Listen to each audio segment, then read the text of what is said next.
munaasabad ay soo qaban qaabiyeen jaalida Soomaaliyeed ee Roma ee lagu abaalmarinayo mudan Axmed Sheekh Ibrahim Maxamed ayaa lagu qabtay magaalada Roma. Munaasabadan ayaa waxaa ka soo qayb galeen mas'uuliin iyo waxgarad jaalida Soomaaliyeed ee Roma. Haddaba mudan Axmed Sheekh Ibrahim Maxamed ayaa shahaado sharafkan ku muteystay waxqabadkii 30 sano ee la soo dhaafay ee uu hayay Soomaalida ku nool dalka Talyaaniga. Hadday ahaan lahayd caawinaanta dadka ku dhibaataysan gudaha Talyaaniga gaar ahaan magaalada Roma iyo abaabulka isku keenida jaalida Soomaaliyeed. Haddaba munaasabadaas ayaa waxaa khudbad lagu ammaanayo isla markaana lagu dhiirigelinayo mudan Axmed Sheekh Ibrahim ayaa ka soo jeediyey siyaayaha safaarada Soomaaliya mudane Axmed Cabdiraxmaan Sheekh Nuur iyo weliba Professor Cabdalla Marmasuur iyo Professor Axmed Cabdullaahi. Hadalladoodan waxaa ka mid ah sida waxaan nimadeeyo ayaa ka weyn oo islaamnimada iyo Soomaalinimada ayaa ku weyn.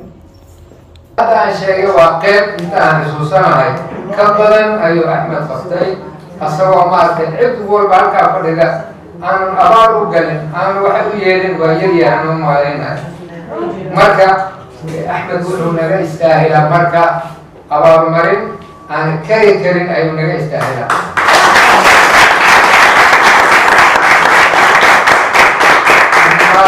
Sida keliya hadda jaaliyadda ay markaas kadib markii arrimahan dhan ay soo arkeen waxay fikereen in ay sharaf la siiyo haldoorka oo maaragtay Itaaliya ama Roma uu joogo in loogu daydo ayaa maaragtay fakartay sharaf ah sacaadatu safiir adiga ayaan kaa codsanaynaa. Axmed wuxuu yahay professorka ayaa noo sharaxay. Axmed waa ninka intaas qabtay iyo ka badan dadaal buuna marka waxaa la oran karaa waa badaalo wey.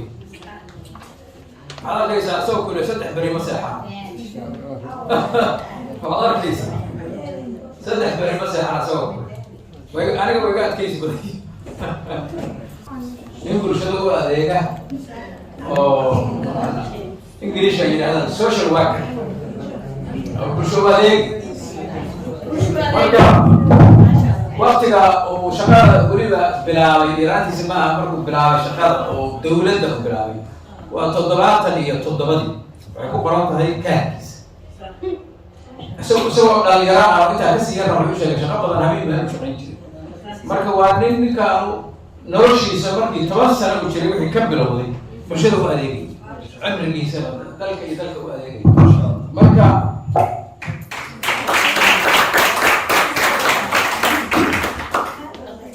laba shahaado sharaf baa lagu sharfay oo lagu aqoonsaday waxa uu qabtay dadaalkiisa kartidiisa dadnimadiisa wadaninimadiisa yaa loo gartay. Marka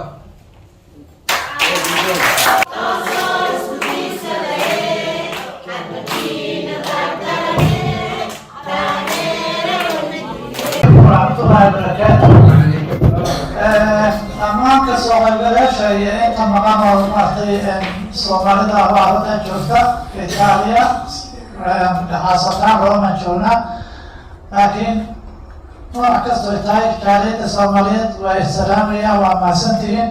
Anigu xafladda waxaan leeyahay waxay ku timid Soomaalida ka timid anigu maartay wax gaara ma samayn waxay ka timid inta meesha fadhisa iyo in kala maqan ee ka timid ayaga maartay mudnaantaas iyo maartay maamuuskaas Soomaalidaas kale.